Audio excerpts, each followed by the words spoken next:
আসসালামু আলাইকুম। দেখেন আমি আজকে আপনাদের জন্য একটা স্পেশাল রেসিপি করে দেখাবো এই ল্যাম্ব শ্যাঙ্ক দিয়ে। এটাকে বলে কাবুলি পোলাও। এই শ্যাঙ্কগুলো দেখেন আমি কিছু চর্বি ধুয়ে পরিষ্কার করে, মাংসটা তো আসলে ধুয়ে পরিষ্কার করে নিয়েছি। এই চর্বিগুলো আমি ফেলে দিয়েছি। দেখেন একদম সাইড থেকে এই মিটটার দেখাই আমি। এই মিটে কিছু এক্সট্রা কিছু চর্বি থাকে, কিছু এই পোর্শনগুলোতে কিছু এক্সট্রা চর্বি থাকে। আমি এগুলো ধরে ধরে জাস্ট কেচি দিয়ে কেটে দিয়েছি। এই যে প্রতিটা মাংসই ভালো করে ধুয়ে নিয়েছি, কিচ্ছু না, জাস্ট পানি দিয়ে ধুয়ে পানিটা ঝরিয়ে ফেলেছি যেন মাংসের মধ্যে কোনো রকম পানি না থাকে। এখন আমি এটাতে বিভিন্ন রকম মশলা দেব। প্রথমে আমি এখানে দেব লবণ। লবণটা আমি একদম আমার আন্দাজ মতো দেব।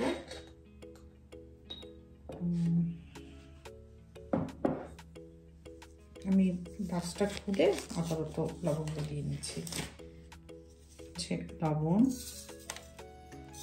1 2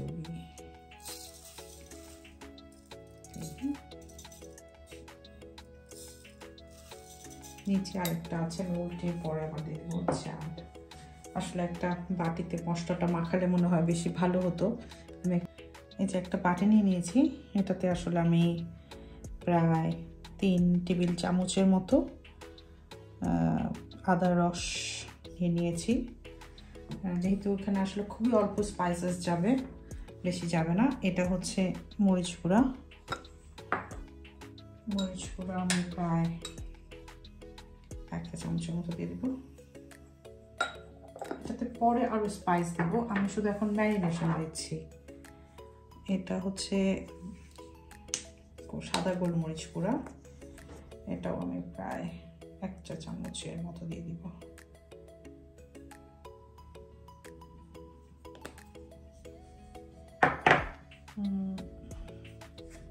এখানে আমি একটা গ্রিল মশলা বলে, গ্রিলের মশলা জাস্ট আমি আমার মতো করে দিব, খুব বেশি না, 1 চা চামচ দিব।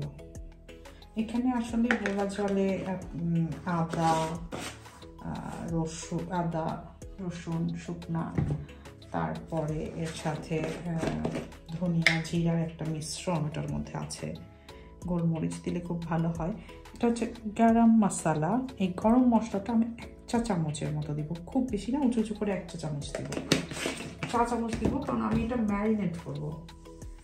আর এখানে আসলে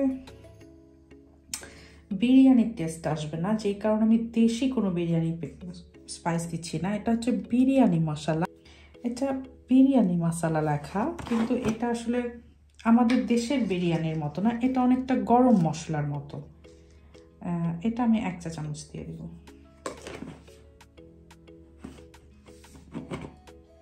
এখানে আসলে এটার মধ্যে ধনিয়া জিরা লবণ একটু হলুদ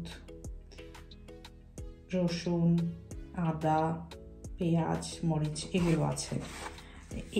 এই বিরিয়ানি মশলার ইনগ্রেডিয়েন্টসটা আসলে একদম অন্যরকম, আমাদের বিরিয়ানি মশলার মতো না, এটা ঠিক গরম মশলার মতো বলা যায়। এটা দিয়ে দিব, তার সাথে একটা দেব কিছু অংশ এখানে দিয়ে দিব। রাতের বেলা একটু ম্যারিনেট করে রেখে দিব, কারণ আমি এটা আসলে কালকে দুপুরে রান্না করব, অথবা রান্না করতে করতে ঠিক দুপুর না 12টা 1টা হয়েই যাবে। এই যে মশলাটা করেছি, এই মশলাটাই এখন এটার উপরে দিয়ে দিব। কিচ্ছু না, এই মশলাটা দিয়েই মাখিয়ে রাখবো। এটার মধ্যে আসলে অনেক লবণ পড়ে গেছে, নিচে লবণ নেই, যে কারণে আমি আর বেশি লবণ দিইনি, উপর নিচ করতে হবে।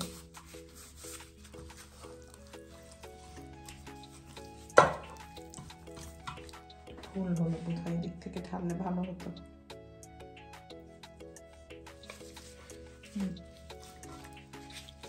আমি এখন আসলে এটা একদম এই স্পাইসেসটা দিয়ে এগুলাকে খুব সুন্দর করে ম্যারিনেট করে রাখবো, একদম 7-8 ঘন্টা। কারণ কালকে আমার এটার একটা রান্নার প্রসেস থাকবে, এটা একটু ডিফারেন্ট। নর্মালি আমরা ওইভাবে করি না, যেহেতু এটা আমি আফগানি স্টাইলে করব। আর এইটার একটা চর্বির একটা গন্ধ থাকে, এখানে আসলে আমাদের দেশি স্পাইস খুব একটা যায় না, কিন্তু আমাদের জিহ্বা বলে, বাঙালি জিহ্বা বলে কথা আসলে, যেখানে আমরা অনেক স্পাইস খেয়ে অভ্যস্ত, সেখানে একটু এই ধরনের স্পাইস না গেলে আমরা মনে হয় না খাবারটা পরিপূর্ণভাবে আসলে খেতে পারবো। জন্যই মেইনলি আমি বলবো এই স্পাইসগুলো দিয়ে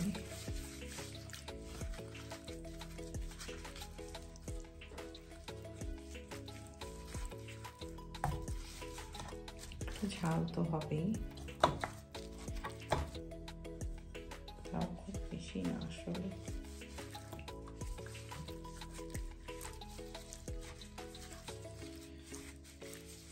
আমি জানি না মশলা আসলে কতটুকু লাগছে, কিন্তু খুব বেশি কিন্তু স্পাইস হবে না।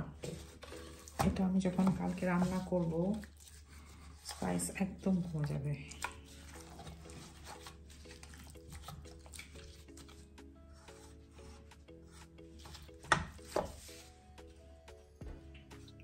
আদার রসটা আছে, নর্মালি রান্নায় আদাটা দেয় না, কিন্তু আমরা আমাদের বাঙালির টেস্টে না দিলে আসলে মনে হয় না খেতে পারবো, যদি কোনো রকম গন্ধ হয়। আর আমি যেহেতু আসলে বাসায় রান্না করব, দোকানের মতো উচ্চ তাপে রান্না হবে না, আমি কোনো রিস্ক নিতে চাই না, সেক্ষেত্রে আমি মনে করেছি একটু আদার রস দিলে টেস্টটা ভালো আসবে। কিন্তু আদা খুব একটা বিরিয়ানি যে টেস্ট ওটাও আসবে না, আবার মাংসটা একদম খারাপও লাগবে না।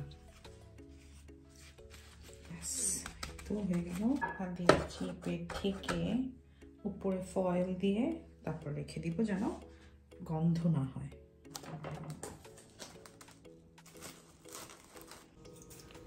তারপরের দিন যখন রান্না শুরু করলাম, 1 থেকে 1.5 কাপের মতো তেল নিয়ে নিলাম। একদম নর্মাল সয়াবিন তেল নিলেও হবে, ঘিতে করার কোনো প্রয়োজন নেই, কারণ এই চর্বিটা এমনি অনেক ঘিটা একটা ঘ্রাণ হয়। তো একটাতে একদম তেলে জাস্ট ভেজে নিচ্ছি, সুন্দর করে 2 পাশ ভাজবো। একটা ছাঁকনির মতো দিয়ে দিলাম যেন তেলটা ছিটে না যায়। তো ভাজা হলে প্রায় 5-7 মিনিট পর একটা পাশ উল্টে দিব। ঠিক এরকম ভাজা ভাজা হবে, কিন্তু পুড়ে যাবে না। এই যে উল্টে দিচ্ছি সবগুলো, যেহেতু আসলে এগুলো অনেক বড়, তাই নাড়াচাড়া একটু বেশ কষ্টই হয়। আর আমাদের ইলেকট্রিক এসব চুলায় আসলে খুব বড় পাতিলও ইউজ করা যায় না, তাও যতটুকু পেরেছি চেষ্টা করেছি বড় পাতিল নিতে। তো এইভাবে করে ভেজে নিচ্ছি 2টা পাশ, ঠিক মতো ঘুরিয়ে ঘুরিয়ে, যেন পুড়ে যাবে না, কিন্তু মাংসটা বেশ সিল হয়ে যাবে এবং টেস্টি হবে। আবার একদম গ্রিল হয়ে সবটা হয়ে যাবে না, জাস্ট ভাজা হবে। যেভাবে আমরা রোস্ট করার আগে ভেজে নিই এরকম। দেখতে পাচ্ছেন সবগুলো পিস প্রায় 15 থেকে 20 মিনিট সময় ধরে ভেজে নিতে।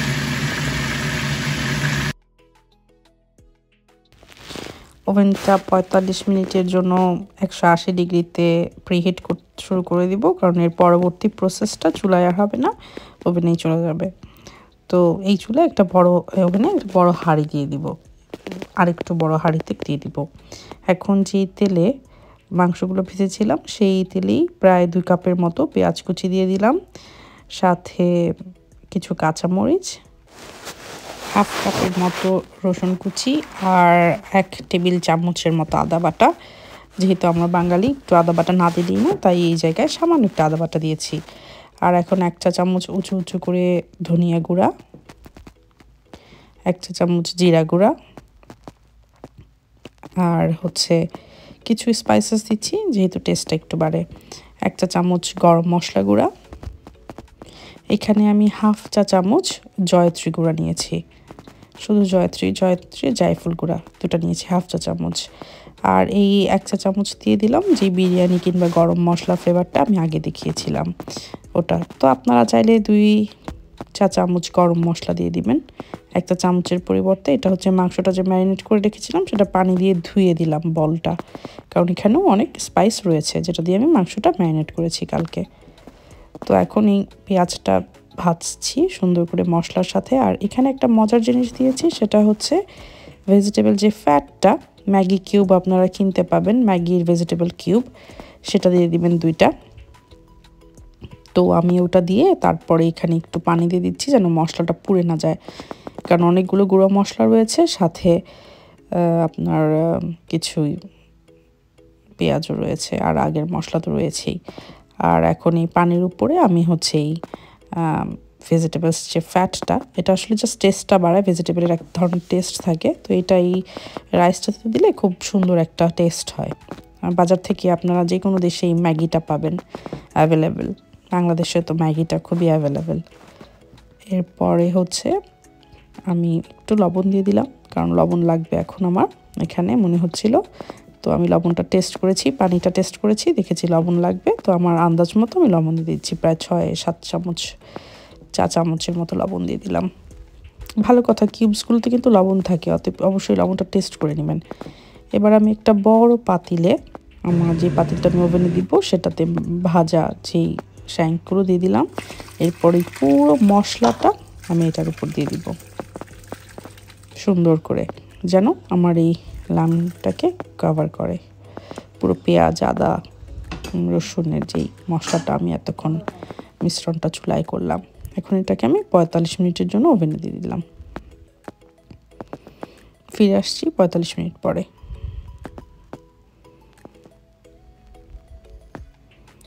আর এর মধ্যে যেটা আমি করতে পারি সেটা হচ্ছে আমাদের যে চালটা, এটা বাসমতি একটা চাল নিতে হবে, সেটা একদম ধুয়ে পরিষ্কার করে 4-5 বার ধুয়ে পানি দিয়ে, ঠান্ডা পানি দিয়ে, এরপরে একদম মানে বেশ ডুবো ডুবো জলে আপনি এটাকে গরম ফুটন্ত পানিতে আধা ঘন্টার জন্য কিংবা 45 মিনিটের জন্য ভিজিয়ে রাখবেন। দেখেন 45 মিনিট পরে আমি মিটটা বের করেছি, যেহেতু আগে ভেজে নিয়েছিলাম আর ওভেনে একদম দিয়ে দিয়েছি। তো দেখেন কি সুন্দর নরম নরম হয়েছে, একদম খুলে আসছে। এখন কিন্তু আমার চালটা দেওয়ার পালা। আমার এই আসলে শ্যাঙ্কগুলো যেহেতু সিদ্ধ হয়ে গিয়েছে, এই জন্য আমি এখন এই যে গরম পানিতে আধা ঘন্টা চালটা ভিজিয়ে রেখেছিলাম, অবশ্যই বাসমতি চাল, এটা পোলার চাল দিয়ে করলে ভালো হবে না, লম্বা বাসমতি চাল দিয়ে করলেই খুব বেশি মজা হবে খেতে। তো এই বাসমতি চালটাই এখন আমি, পানিটা ঝরিয়ে নেওয়ার কোনো দরকার নেই, এই পানি সহই দেওয়া যায়, কোনো অসুবিধা নেই। তো চালটা নিচে দেওয়ার চেষ্টা করছি আর মিটগুলোকে উপরে উপরে দিয়ে দিব। তো এই জন্য আমি এক পাশে মিটটাকে সরিয়ে তারপরে চালটা দিলাম, এরপরে উপরে মিটটা দিয়ে দিচ্ছি, যেন আসলে লেয়ারে চালের লেয়ারটা আমার নিচে থাকে আর মিটটা উপরে থাকে, কারণ মিটটা আমার অলরেডি সিদ্ধই হয়ে গেছে, তো এটার আসলে আর সিদ্ধ হওয়ার কোনো দরকার নেই। এখন শুধু চালের সাথে আমার চালটা সিদ্ধ হবে পুরোপুরি আর মিক্স হয়ে যাবে এই স্পাইসটা চালের সাথে।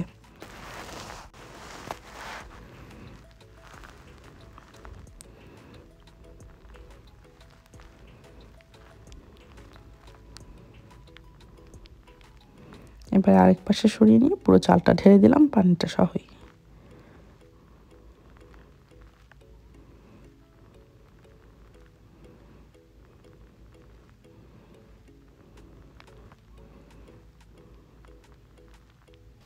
ছয় কাপ চাল নিয়েছিলাম। এখন গরম পানি দিয়ে দিব, কারণ এই চালটা আমার পুরোপুরি সিদ্ধ হতে হবে।